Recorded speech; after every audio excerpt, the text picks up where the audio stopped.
하나님의 말씀은 로마서 8장 26절, 제가 한 절만 읽겠습니다. 이와 같이 성령도 우리의 연약함을 도우시나니 우리는 마땅히 기도할 바를 알지 못하나 오직 성령이 말할 수 없는 탄식으로 우리를 위하여 친히 간구하시느니라. 아멘. 어떤 한 신사가 횡단보도를 건너가기 위해서 이제 횡단보도 앞에서 신호가 바뀌기를 기다리고 있는데, 조그마한 어린 소녀 아이가 그 옆에 오더니 그 손을 내리고 있는 신사의 손에다가 자기 손을 이렇게 갖다가 대고 잡더니 나를 저 건너편까지 안전하게 좀 데려다 주세요, 그러더라는 거예요. 그때 그 신사는 자기가 지금까지 살아오는 동안에 이처럼 감동적인 그런 어떤 아주 즐거움과 그리고 영광을 얻어본 적이 없었다라고 말할 정도로 기뻤다고 그래요. 한 어린 소녀가 그 길지 않은 횡단보도를 건너가는 그 길을 신사의 손에 붙잡혀서 안전하게 건너가고 싶은 것, 바로 그것이 이 세상을 살아가면서 자기의 연약함을 극복해가는 지혜로운 것이라는 것을 일깨워주는 간단한 이야기입니다. 우리가 이 세상을 살면서 항상 어떤 난관이나 어떤 문제 앞에 서게 되면 제일 먼저 느끼는 게 뭐냐면 내가 참 보잘것없고 연약한 존재구나 하는 것을 느끼는 겁니다. 아, 내가 이렇게 약하구나.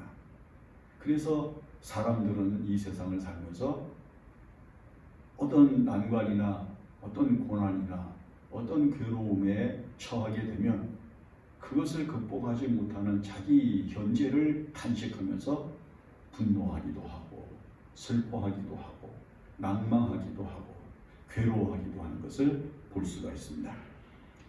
인간이 세상을 살면서 연약해지는 많은 요인들이 있지만 제일 먼저 우리는 우리의 어떤 부분이 연약한 것인가를 알아야 되죠. 제일 먼저 우리가 연약한 것은 우리 육체라고 하는 겁니다. 우리 육체가 약하기 때문에 병에 걸리잖아요. 요즘 이 코로나19 얼마나 많은 사람들이 지금 어려움을 겪었습니까? 이 질병 때문에 많은 사람들이 생업에 그리고 삶에 그리고 건강에 위협을 받으면서 속수무책으로 지금 겪고 있는 질환이 되었습니다. 인간의 육체가 참 약하잖아요. 조그만 음식을 잘못 먹어도 탈이 나고, 또 조금만 몸 관리를 잘못하면 감기에 걸려서 고생하고, 또 육체가 연약하기 때문에 무거운 것을 들지 못하는 한계 때문에 큰 것을 포기해야 되는 그런 일들도 우리가 살아가는 이 세상에서 얼마든지 자기의 연약함을 깨닫게 하는 여러 가지 요인으로 생각할 수가 있다는 거죠. 아마 여러분들도 지금 기차가 막 떠나려고 하는데 그 기차를 타기 위해서 막 쫓아가다 결국은 타지 못한 채 허탈하게 주저앉고 머물러 서는 사람들의 장면 같은 것들을 아마 영화 같은 것을 통해서 보았을 겁니다. 우리는 약하지요. 우리는 힘이 없지요. 그래서 성경에서는 하나님께서 그 힘을 육체가 연약하고 영혼이 연약해서 감당하지 못하고 극복하지 못하는 현재를 넘어설 수 있는 능력을 하나님께서 주시는 것이라는 것을 말씀하고 있습니다. 사람이 100m를 달리고선 그 신기록을 내기 위해서 1등을 하기 위해서 다름질을 하고서는 고린 지점에 가가지고는 덜컥덜컥 주저앉기도 하고 쓰러져 자빠지기도 하고 그러는 것을 보느라면 그 100m를 달린 그 힘 이후에 얼마나 인간이 연약한 존재인가를 느끼게 합니다. 42.19km 마라톤을 풀코스로 다 달리고 나서 더 이상 기진에서 어쩌지 못하고 주저앉는 사람들을 볼 때 인간의 한계를 느끼잖아요. 우리의 육체는 참 약합니다. 깨지기 쉽고, 그리고 우리의 육체는 상처 입기 쉽고, 우리의 육체는 쓰러지기 쉽고 지치기 쉬운 존재라고 하는 사실을 얼마든지 알 수가 있습니다.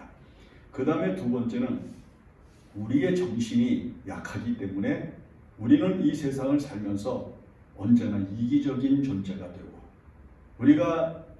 우리의 정신이 연약하기 때문에 다른 사람보다는 먼저 남을 생각하는 그런 생각에 빠져서 이 우리가 사회적인 동물이라고 하는 가치를 송두리째 무너뜨릴 때가 얼마나 많은지 알 수 없습니다. 카리티 같은 사람은 진정한 그리스도인은 정의와 이익 앞에 섰을 때 반드시 이익을 버리고 정의를 택할 줄 아는 존재다, 이렇게 이야기를 했습니다. 우리가 옳은 것을 택하냐 아니면은 이익을 택하냐라고 할 때 우리의 많은 사람들이 이성으로는 정의를 택해야 될 줄 알고 옳은 것을 택해야 된다는 것을 우리 정신이 분명히 깨달아 알 뿐만 아니라 그것을 판단했음에도 불구하고 이익을 택하느라고 그만 범죄하게 되고 남을 속이게 되고 다른 사람을 오히려 무너지게 만들고 이제 그런 결과들을 얼마든지 만들어내는 것입니다.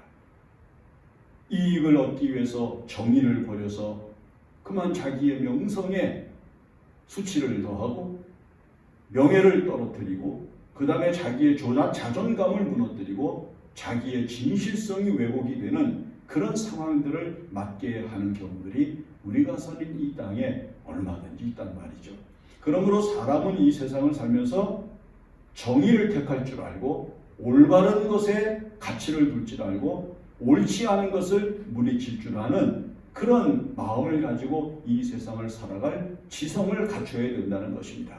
우리가 공부를 하는 목적, 우리가 열심히 학문을 둬야 하는 목적이 어디에 있습니까? 그것은 이 세상을 정의와 이익이 공존하고 있는 이 땅 위에서 정의를 택하고 올바르게 살고 가치 있게 살고 명예롭게 살고 그리고 모든 사람들이 공익에 대한 우선시하는 유익을 베풀며 살아갈 수 있는 그런 가치관을 세우고자 하기 때문인 것을 우리가 생각을 할 때 우리가 세상을 살면서 우리의 정신이 건강해야 됩니다. 그러나 우리가 이 세상을 살면서 많은 사람들이 즉 정치적인 세계나 경제적인 세계나 교육적인 세계나 종교적인 세계나 모든 세계에서 느끼는 것이 뭐냐면 지금 많은 사람들은 정의를 버리고 이익을 쫓고 이익을 찾으며 이익을 따라 살아가는 흐름이 더욱더 강하다고 하는 것을 느끼고 있다고 하는 것입니다. 그래서 범죄가 끊이지 아니하고 그리고 계속해서 우리가 살고 있는 사회가 어지러워지고 부패해지고 있는 것을 보게 된다는 것이죠. 그 다음에 세 번째가 바로 우리의 영혼이 죄에 대하여 약하다는 겁니다.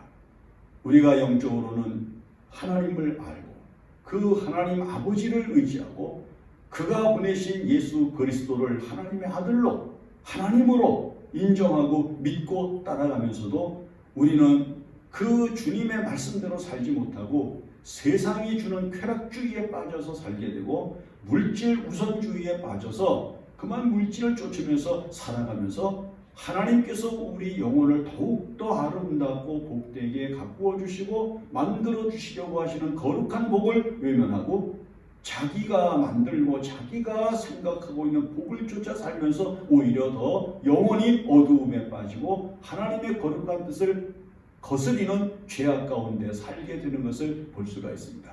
그래서 바울 같은 사람은 오호라 나는 죄인이로다. 내가 죄악 중에 거하면서 얼마나 자기가 하나님의 뜻대로 살려고 노력을 하는데 그 죄악으로부터 벗어나지 못하는 자기가 죄인인 것으로부터 벗어나 보려고 발버둥을 쳤지만은 벗어나지 못하는 죄인인 것을 죄악에 매여 있는 것을 느끼면서 오호라는 곤고한 사람이로다. 내가 죄악 중에 거한다고 탄식할 수밖에 없었던 인간의 속성을 우리들에게 보여주고 있는 것이죠. 자, 우리가 이 세상을 살면서 죄로부터 자유할 수 있습니까? 죄로부터 벗어날 수 있습니까? 우리는 말하는 것에서 죄가 나오고, 우리는 생각 속에서 죄가 역사하고, 우리는 행동 속에서 죄가 뒤를 따르고, 우리가 살아가는 삶 속에서 이 죄로부터 벗어나지 못한 죄악에 이끌려 살아가는 삶의 길을 걸어가고 있습니다. 인간이 얼마나 연약해서, 인간이 얼마나 부족해서, 인간이 얼마나 힘이 없어서 이렇게 육체적으로, 정신적으로, 영적으로 하나님의 말씀을 거스리고 그 다음에 연약한 대로 살아갑니까? 그러면 인간이 이렇게 연약하게 살다가 부끄럽게, 수치스럽게, 미련하게 생을 마감해야 됩니까? 그렇지 않습니다. 사도 바울은 우리가 읽은 이 본문의 말씀에서 뭐라고 얘기를 합니까? 우리 인간이 연약한 존재라는 것을 전제로 하면서, 우리가 연약한 존재라고 하는 사실을 전제하면서 이 연약함을 도와주시는 이가 성령이시라고 말씀을 합니다. 성령이 오늘 우리들에게 임재하셔서 우리의 연약함을 도와 하나님의 뜻대로 간구하고 하나님의 뜻대로 생활하고 하나님의 뜻대로 살아갈 수 있는 길을 분명하게 제시해주고 있다는 사실을 확인시켜 주고 있는 겁니다. 우리가 연약함을 극복할 수 있는 방법은 우리 힘으로 안 된다는 거죠. 우리가 아무리 각오를 하고, 우리가 아무리 마음을 든든히 먹고, 우리가 아무리 후회한 다음에 우리의 마음을 다잡아도 우리는 뒤돌아서면 죄요, 우리는 앞으로 가면서 죄요, 우리가 옆으로 눈을 돌리면 죄악에 빠질 수밖에 없는 연약한 인생이라고 하는 사실을 분명히 알 수 있다는 것입니다. 그러면 이렇게 연약한 인생이 이 연약함을 벗어나서 하나님의 뜻과 하나님의 영광을 위해서 살아갈 수 있는 거룩한 길을 걸어가는 길은 하나님의 성령이 우리 가운데 계시고, 그 성령이 우리의 마음을 감동하시고 우리로 그 연약함을 도와주시는 성령의 역사로 이 세상을 거스르며 살아갈 수 있는 힘을 얻어야만 된다고 하는 사실을 알게 되는 겁니다. 아마 여러분들은 구약 성경에서 삼손이 사자를 만났을 때 힘이 없어서 그만 위험에 처했을 때 하나님께서 영으로 갑자기 그에게 임하셔서 그 사자를 염소 새끼를 찢어버리는 것 같이 찢어버렸다고 하는, 죽였다고 하는 그런 기사를 읽을 수 있지 않았습니까? 연약한 육체의 한계 위에 하나님께서 성령으로 충만하게 임하셨을 때 그는 사자를 능히 찢어 죽일 수 있는 능력을 발휘할 수 있었던 것이고요. 자기 손이 붙잡혀서 꼼짝을 못하고 블레셋 사람들을 향하여 내려가고 있을 때 하나님의 영이 그에게 갑자기 임하셨을 때 그가 불탄 사고같이 끊어지고 그 다음에 나귀 턱뼈를 가지고 1,000명이나 되는 블레셋 군인을 때려 죽이면서 승리할 수 있었던 것은 하나님의 영이 그에게 임하셨기 때문이라는 사실을 알 수가 있습니다. 그러므로 우리는 믿음의 생활을 하면서 항상 무엇을 생각해야 되는가? 앞에 있는 죄가, 그리고 우리의 정신적인 연약함과 그리고 우리의 연약한 육체 때문에 고민하며 괴로워할 것이 아니라 그것들을 능히 굴복시키고 그것들을 능히 물리치고 그것들을 능히 이길 수 있는 거룩한 성령의 역사가 내 마음속에서 얼마나 강렬하게 일어나고 있는가를 살펴야 된다고 하는 겁니다. 지금 우리 성령으로 우리의 삶 속에 얼마나 채워져 있는가를 한번 생각해 보십시다. 사도 바울은 성령이 우리들에게 임재하여 우리 속에 거하시는 거룩함을 나타내실 때 충만이라고 하는 말로서 표현을 하고 있는데, 이 충만이라고 하는 말은 더 이상 채워질 수 없이 가득 찬 상태를 말하는 것이죠. 하나님의 성령이 우리에게 얼마큼까지 있어야 연약한 육체를, 그리고 정신적으로 이 부족함을, 그리고 영원히 죄에 빠질 수밖에 없는 연약함을 이길 수가 있으며 세상과 더불어 경쟁하면서 얼마든지 승리의 길을 걸어갈 수 있는가를 말씀하고 있는데, 그것은 충만함이라고 하는 것입니다. 성령이 충만한 것, 거기에 은혜가 있고, 성령이 충만한 것, 거기에 능력이 있고, 성령이 충만한 것, 거기에 승리가 있다는 말씀이죠. 그래서 사도 바울은 성령의 충만함을 받아라 라고 말씀하시면서 하나님의 성령이 충만할 때 나타날 거룩한 영광을 말씀하는 것입니다. 여기 보면 말씀합니다. 우리는 마땅히 기도할 바를 알지 못하나 얼마나 우리가 우매하고 얼마나 미련하면 마땅히 하나님 앞에 빌어야 될 것, 하나님 앞에 기도해야 될 것조차도 바르게 알지 못한 채 기도하면서 산다는 거예요. 많은 시간 우리가 하나님 앞에 엎드려 기도하고 하나님의 은혜를 구할 때 그 기도가 성령께서 감동하셔서 하나님의 성령으로 하는 기도가 아니라면 그 기도는 시간 낭비요, 그 기도는 무의미한 것이요, 그 기도는 열매가 없는 것이요, 그 기도는 결단코 응답될 수 없는 것이기에 하나님께서 성령으로 우리에게 임하시고 그 성령께서 우리를 깨우쳐 하나님이 원하시는 것을 알게 하고 하나님이 원하시는 것만큼 기도하고 하나님께서 원하실 때까지 기도하면서 우리에게 나타날 은혜를 기대하며 살게 하신 은총으로 함께 하심을 말씀하는 것입니다. 성령이 어떤 분입니까? 성령은 삼위 하나님이십니다. 이 성령이 임하시면 우리에게는 권능이 일어난다고 했습니다. 예수님께서 사도행전 1장 8절에서 오직 성령이 너희에게 임하시면 너희가 권능을 받고 라고 말씀하신 대로 하나님의 성령이 임해야 그 다음에 권능이 역사합니다. 여기서 권능이라고 하는 건 여러 가지 은사로 나타나고 있는 하나님의 도우심을 말하는 겁니다. 생각해 보세요. 우리의 지혜가 얼마나 높습니까? 우리의 지혜가 말이죠. 요즘 140만 되면은 오히려 140 이상 되는 사람들은 아주 자기들끼리 회원이 돼가지고 자기들끼리 지혜가 높은 것을 이야기하지만 여러분 그 사람의 지혜가 이루어놓은 이 세상을 보십시오. 사람들의 지혜가 아무리 지식이 아무리 충만해지고 지혜가 아무리 가득 차도 우리가 사는 이 사회를 하나님이 원하시고 하나님이 바라시는 아름다운 세계로 만들 수가 없습니다. 오직 성령이 우리의 마음에 임하시고 그 성령께서 권능, 즉 지혜의 권능으로 역사하실 때 세상을 바르게 만들고 세상을 바르게 살아갈 수 있는 능력 있는 삶을 살아가게 되는 것입니다. 그러므로 우리가 하나님 앞에 성령이 충만하면 지혜로운 사람이 되는 겁니다. 지식이 있는 사람이 아니라 지혜로운 사람이 된다는 거예요.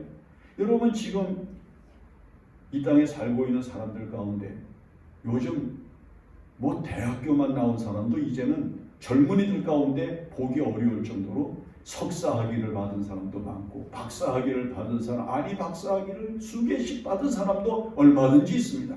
여러분 이렇게 지식이 풍부해진 세상이지만 여전히 이 세상은 시간이 갈수록 세월이 흘러갈수록 더욱더 악해지고 더욱더 부패해지고 더욱더 더러워지고 있고 그리고 더욱더 위태로워지고 있는 이유는 무엇입니까? 거기에 성령으로 감동하셔서 역사하시는 권능, 지혜가 없기 때문에 하나님의 뜻을 모르고 사는 사람들로 인한 지식 때문에 오늘날 우리가 사는 사회가 이렇게 파괴적이고 그리고 이 사회가 그렇게 물질주의적이고 이 사회가 인본주의에 빠져서 어두워지고 있는 것을 보여주고 있는 겁니다.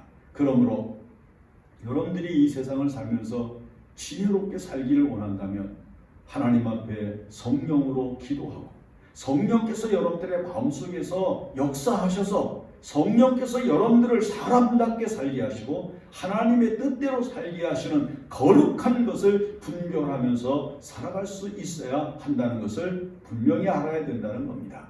오늘날 많은 사람들이 지식은 있지만 지혜가 없습니다. 오늘날 많은 사람들이 지식은 구하지만 많은 사람들이 지혜를 구하지 않습니다. 솔로몬이 하나님 앞에 복되다고 하는 것은 오직 하나, 지혜를 구했고 듣는 귀를 구했으므로 그가 하나님의 거룩하신 은혜를 깊이 이해할 수 있는 마음과 그리고 이 세상에서 하나님이 원하시는 것이 무엇인가를 바르게 알려고 하는 의지를 가졌기 때문에 그렇게 훌륭한 은총을 입을 수가 있었던 것입니다. 그러므로 여러분들이 성령으로 충만할 때 지혜가 역사합니다. 그리고 그때 하나님 앞에 기도할 때 하나님이 원하시고 하나님이 진정으로 복을 주시는 영광스러운 세계를 이룰 수가 있는 겁니다. 그 다음에 성령이 우리 마음속에 임재해서 일으켜주는 은총이 담대함, 용기입니다. 자, 여러분 우리가 이 세상을 살면서 얼마나 비겁할 때가 많습니까? 그리고 우리가 마땅히 해야 될 일, 가야 될 일, 그리고 우리가 이루어야 할 일들 앞에서 얼마나 주저하고 얼마나 머뭇거립니까? 사람에게 있어서 가장 중요한 것 가운데 하나가 용기라고 말하는데, 여러분 이 용기는 인간의 용기로 나타나면은 만용이 되거든요. 교만이 되거든요.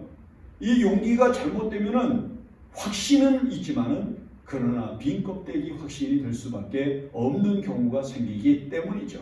그러나 하나님께서 성령으로 우리의 마음에 감동하시고 그 성령께서 거룩하신 권능으로 우리 마음속에 충만해질 때는 진리를 위하여 죽음을 두려워하지 아니하고 의를 위하여 자기 희생을 기꺼워하고 하나님의 거룩한 성령의 역사가 우리 마음속에 일어날 때 십자가를 지는 거룩한 즐거움을 신령한 하나님의 은혜로 여기고 감사하는 자리로 나아갈 수 있게 되는 것을 의미하는 것입니다.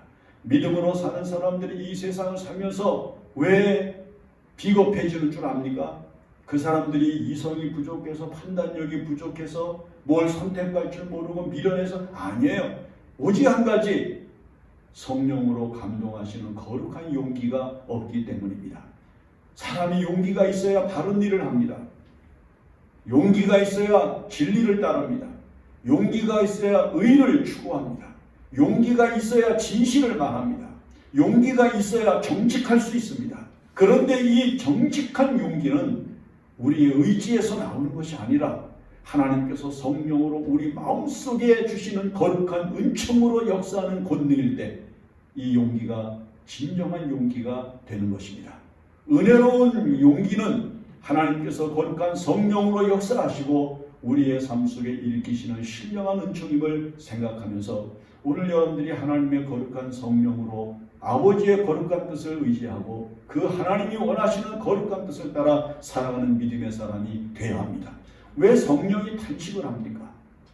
여기 보면 오직 성령이 말할 수 없는 탄식으로 라고 그랬는데, 이 성령이 하나님이 원하시는 것을 구해야 되는데 하나님이 원하시는 것을 구하는 것이 아니라 인간이 원하는 것을 구하고 자기가 원하는 것을 구하고 세상이 구하는 것을 구하는 것 때문에 이렇게 구하는 게 아닌데, 이렇게 하면 안 되는데 라고 탄식을 한다 그 말이에요.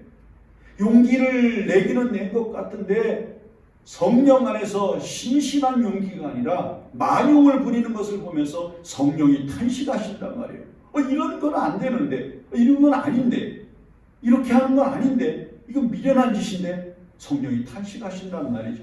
우리가 하나님 앞에서 바르게 살고자 하고 진실하게 살고자 할 때 우리 마음속에서 탄식하시는 성령의 탄식 소리를 들어야 됩니다. 성령께서 한숨을 쉬시는 소리, 성령께서 안타까워하시는 느낌, 성령께서 어찌할 줄 몰라 하시는 그 몸부림을 우리가 믿음으로 체험할 수 있어야 한다는 것입니다. 이것이 없이는 하나님이 원하시는 진정한 의를 이룰 수가 없기 때문이죠. 그 다음에 결단력, 선택과 결단력. 여러분, 이 세상을 살아갈 때 우리가 어떤 것을 선택해야 됩니다.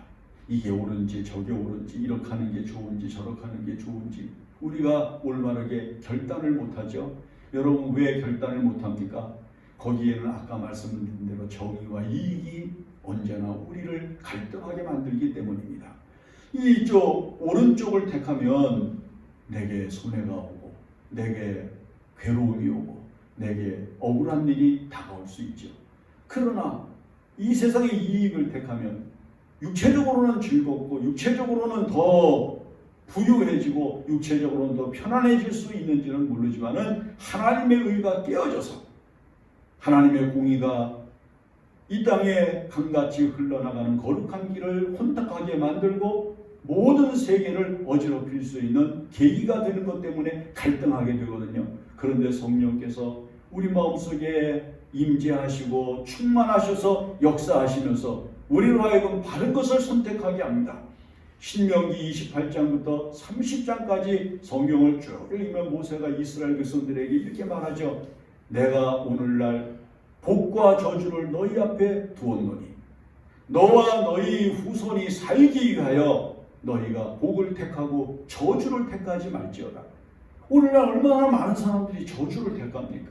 오늘날 얼마나 많은 사람들이 불의를 택합니까? 오늘날 얼마나 많은 사람들이 신령하지 못한 육체적인 것을 택합니까? 하나님의 의를 잃어버린단 말이죠. 그러므로 성령께서 우리 마음속에서 잘못 택하지 마라, 그렇게 하지 말라 말씀하시며 우리 마음속을 감동하시는 거룩한 탄식을 들으면서 하나님 앞에 올바르게 살아가는 믿음의 삶을 가져야 한다는 것입니다. 하나님의 성령이 우리 마음속에 충만하실 때, 그 하나님의 성령이 우리 마음속에 역사하실 때 우리는 하나님 앞에 바른 것을 구하고 우리가 하나님 앞에 진실한 것을 찾으면서 살아갈 수 있는 은혜의 길을 걸어갑니다. 여러분, 베드로를 보세요. 예수님께서 가이사라 빌립보 지역을 지나시면서 사람들이 나를 누구냐 이렇게 물으셨을 때 뭐 엘리야라고 그러고 세례 요한이라고 그러고 어떤 사람은 선지자 중에 한 사람입니다. 그렇게 말하는데요. 그러면 너희는 나를 누구라고 하느냐? 베드로가 말하잖아요. 주는 그리스도시요 살아계신 하나님의 아들이시니이다. 그때 예수님이 야 시몬아 내가 복이 있도다 하시면서 이것은 하나님께서 너에게 알게 해주신 가장 큰 은혜고 가장 큰 복이다. 내가 이 반석 위에 교회를 세울 것이라고 말씀을 하시면서 복을 주셨어요. 그런데 그가 곧 이어서 예수님께서 십자가에 달려 돌아가실 것을 예언하실 때 예수님께서 그런 일을 당해서 안 된다고 이야기하지 않습니까? 그렇게 신앙 고백을 바르게 했고 그렇게 예수님 앞에 칭찬을 들었던 사람이지만은 그 이야기 뒤끝에 나오는 예수님이 진정으로 이 세상에 줄 목적을 위하여 고난을 받으실 것을 말씀하실 때 그렇게 돼서는 안 된다고 이야기를 잘못 생각했을 때 주님께서 사단아 내게로 물러가라 라고 말씀하시면서 준엄하게 책망하는 것을 우리가 듣는다는 말이죠. 그러므로 우리가 세상을 살면서 바른 선택해야 됩니다. 바른 결단을 해야 됩니다. 그래서 복된 길을 걸어야 되고 저주가 있는 길을 스스로 택해서는 안 되는 겁니다. 성령께서 우리 마음속에서 탄식합니다. 너 그 길 가면 안 돼. 너 그거 선택하면 안 돼. 너 그거 먹으면 안 돼. 너 그렇게 하면 안 돼. 너 지금 이렇게 살면 안 돼. 여러분 이 소리를 우리가 얼마나 많이 듣습니까? 매 순간순간마다 듣잖아요. 매 순간순간마다 우리는 주님의 거룩하신 소리를 듣습니다. 내 양심을 통하여 내 정신을 통하여 내 영혼을 통하여 끊임없이 말씀하시는 주님의 소리를 듣습니다. 그럴 때 성령께서 탄식하시며 우리의 연약함을 도와주시려고 말씀하시는 소리를 듣고 우리를 체문하시는 소리를 들으면서 하나님이 원하시는 뜻대로 살아가고 주님의 뜻을 간구하면서 찾으면서 살아가는 믿음의 사람이 되어야 됩니다. 그것이 이 세상을 승리하면서 바르게 살아갈 수 있는 거룩한 은총입니다. 성령의 역사가 아니면 결단코 바르게 살지 못합니다. 성령의 역사가 아니면 진실하게 살지 못합니다. 성령의 역사가 아니면 이 세상을 하나님의 뜻대로 살지 못합니다. 그러므로 사도 바울을 통해서 우리에게 강력하게 권고하시는 한마디 말씀, 술 취하지 말라 이런 방탕한 것이 오직 너희는 성령의 충만함을 받으라고 말씀하시는 소리를 들으면서 우리가 하나님 앞에 성령으로 충만하기를 기도해야 됩니다. 여러분 초대교회가 탄생될 때 예수님이 승천하신 이후 열흘 동안 마가의 다락방에 모여서 120여 명이 하나님 앞에 간절히 기도할 때 성령이 임하시고 하나님의 거룩한 교회가 열리는 은혜가 일어났습니다. 여러분들이 이제 이 세상을 살면서 해야 될 일은 딴 게 없습니다. 하나님의 성령으로 충만하기 위하여 기도하고 그 성령께서 여러분들에게 충만히 임하신 이후에 이루어질 일을 기대하면서 믿음으로 사는 것입니다. 그것이 우리가 이 세상을 살아갈 수 있는 거룩한 가치이기 때문입니다. 기도합니다. 하나님 아버지 은혜를 감사합니다. 우리가 바르게 살고 싶고 우리가 진실하게 살고 싶습니다. 하나님이 원하시는 것을 구하고 하나님이 원하신 대로 살기를 원합니다. 그러나 우리는 육신에 또는 우리의 정신에 우리의 영혼에 하나님의 뜻보다는 세상의 요구를 따르고 세상이 우리에게 주는 것들을 바라보면서 하나님의 뜻을 거스릴 때가 많았습니다. 이제 우리 마음속에 성령으로 임재하시고 끊임없이 우리를 탄식하시며라도 채근하여 주시고 가르쳐 주시고 깨닫게 해 주셔서 하나님 앞에 하나님의 뜻대로 살아가는 거룩함을 회복하게 하여 주시옵소서.